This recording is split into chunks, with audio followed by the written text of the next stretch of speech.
Well, if you couldn't tell, I'm doing a review over my new Koss UR40 headphones. They are stereo headphones. They have frequency response of 15 Hz to 22,000 Hz. Now you're going to ask me, well, what does that mean? The human ear can pick up 20 Hz to 20,000 Hz. So having those extra 2005 Hz means that on the bass end, you can feel these working. And on the high end, you can really get those high-pitched squeals. Now, what are some more pros to these headphones? They are, let me see if I can show this to you, gold-tipped headphones. Alright? Make sure you guys can see this. What gold tip means is it has really, really good connection because gold is an excellent conductor of electricity and electrons, obviously, flow through very well.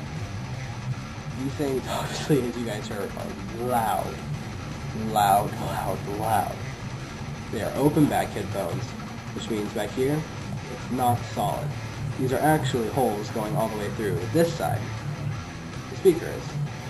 Now, as I showed you guys earlier in the video, you can lay these down like this and use them as speakers. It sounds a lot better from my end than it does from your end. So that's why I showed you like this. These things are crazy loud. The speakers inside are rated for much higher voltage than these will ever be used for.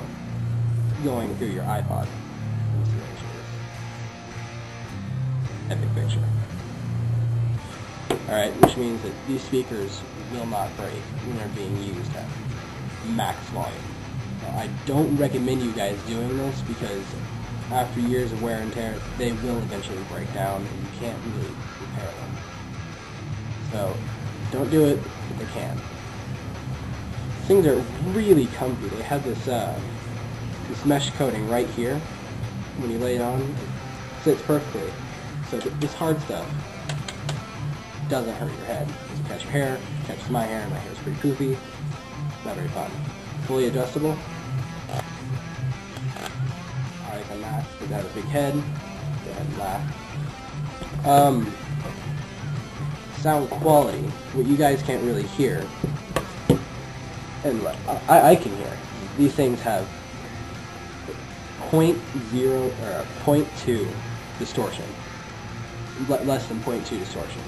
Which means that out of 100% coming out of this, you're getting 99.8%. Yeah, more than 99.8% of what the original sound was. Now, let's say you have your original earbuds, not the Apple kinds, like some low-end ones. Those on average have a 6%, less than 6% distortion. Which means that these are over 30 times clearer than those headphones. Now, those are budget headphones, you know, $6 a piece. These cost $40. Very worth the money. Some cons. These are not perfect headphones. I don't say they are. I don't claim them to be. They are really good. One con is this mesh right here. Little thin. Feels almost kind of like paper-like. Very comfy. But my friend at school has some, what are they?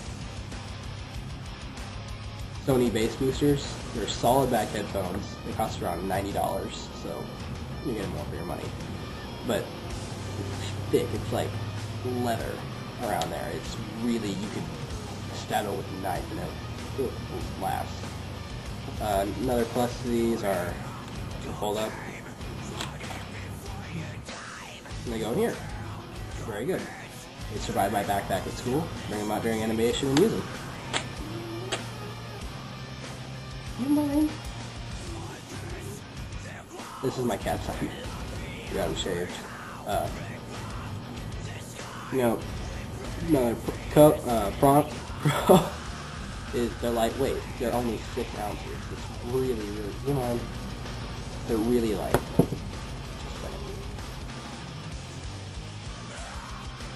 They're really light, but that's also con because that means that they're not thick. If you don't take care of them, they'll break easier. I take care of my stuff, so these things are going to last me a long, long time. They have a 4-foot cord. I showed you before. 4-foot cord. Splits right here. It goes directly into the speaker. It doesn't go up and around like some headphones do, so if you break these, still got two speakers to use. One of these cords cuts. The other side bone. This side will still work, which is very good. Sensitivity of 98 decibels, which is fairly good, and that's right where you want it. I mean, I've checked headphones that cost $400, and their sensitivity is only about 110 decibels. So these things are really, really good. I do think it was rather tacky that Koss advertised their website right here. Visual, I don't really care. Another plus and a con, the open back, which means you can hear people outside, depending on how you are, it's good or it's bad. So, very good headphones, $40, go get them. They sound amazing through my pod, and it's actually the reason I got these, because my old headphones weren't cutting it. So you've seen these in my reviews. I use them for a reason, because they're best for the money. You can't get headphones any better than this that have gold tip input jacks. And it came with this input jack, which is 1/8 inch, and it came with a converter to a 1/4 inch jack, which is also gold. So, very good. Very cool box. That's one thing I really like at them. They're considered DJ headphones because they don't have an active EQ, much like, how do I say this? Like Sony bass boosters. They boost your bass, which can be really cool for listening, but for recording it's terrible because you want the exact frequencies that you're going to hear coming through your speakers. So these things have excellent bass. I do like bass, so what I do is I put it in here as deep on my EQ setting, and then I'll switch it on here. The reason I didn't get bass boosters is because if you get them with the EQ in the headphones, it's permanent. You can't switch that. So, you guys, tell me what you like. This is my first review, so please go a little easy on me. Subscribe. If you want more reviews, I might do some on my guitars, my pod, picks if you want them. Subscribe. It's somewhere this way. You know where it's at. Clap at me, whatever.